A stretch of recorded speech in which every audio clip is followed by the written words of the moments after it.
আজ হচ্ছে শুক্রবার। শুক্রবারে আজকে বিকালে ভাবলাম যে মানে কালকেই ভেবে রেখেছিলাম যে শুক্রবারে কদিন ধরে ওর বাবা অফিসে যাচ্ছে আর রেগুলারই যাচ্ছে।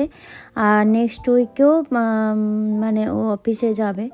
আর ভীষণই কাজের চাপ, এত প্রেশার মানে কি বলবো। তো সেই জন্য খাওয়া দাওয়া ঠিক মতো রান্না হচ্ছে না, বাজারও ঠিক মতো হচ্ছে না। বাজার যা আছে সেটাই করে দিচ্ছি। তো সেই জন্য ভাবলাম মাটনটা ছিল, আজকে ভাবলাম ডিনারে একসাথে খাবো।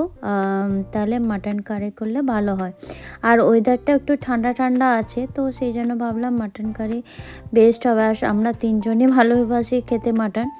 আর সবচেয়ে বড় কথা হচ্ছে রবিবারে ওর বাবা মানে এই রবিবারে মানে পরশু দিনটা অফিসে যেতে হবে কাজের জন্য। তো সেই রবিবার আমরা তিনজন মানে এই ছুটির দিনে দুটো দিন থাকে যেখানে আমরা ভালো মন্দ করে খাই। শনিবারটা খাই না মাংস, তো রবিবারে প্রতি রবিবারে খাই, কিন্তু এবারে খাওয়া হবে না কারণ বাবা অফিসে যাবে। তো সেই জন্য ভাবলাম শুক্রবার রাতে তিনজন বসে খাওয়ার জন্য এই জন্য বানালাম।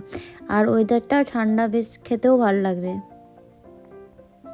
এই যে জুন মাস ঢুকেছে, মনে হচ্ছে না যে সামার ঢুকে চলে। আরও সামার পড়তে প্রায় 1 মাস হয়ে যাবে, মানে জুনের শেষের দিকে তখন একটু গরমটা পড়বে। এখন একটু ঠান্ডা, মানে নয় ঠান্ডা নয় গরম আছে, মানে এখনও ঠিক মতন গরম পড়েনি। এই হচ্ছে মাটনের কালারটা খুবই সুন্দর হয়েছে, একদম পারফেক্ট হয়েছে, খেতেও দারুণ হয়েছে, খুব সুন্দর সেদ্ধ হয়েছে, দারুণ খেতে হয়েছে।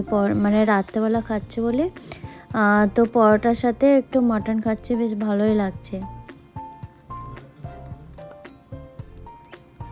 আমাদের তো ডিনার করতে করতে প্রায় 10টা বেজে গেছিলো। তো দেখতে পাচ্ছ বাইরে এখনও আলো আছে, 10টা বাজতে যায়। তো ঠিক তাও আমরা এরকম প্রত্যেক দিনই আমরা তো অনেক সময় তাড়াতাড়িও করি ডিনার। চলো টাটা।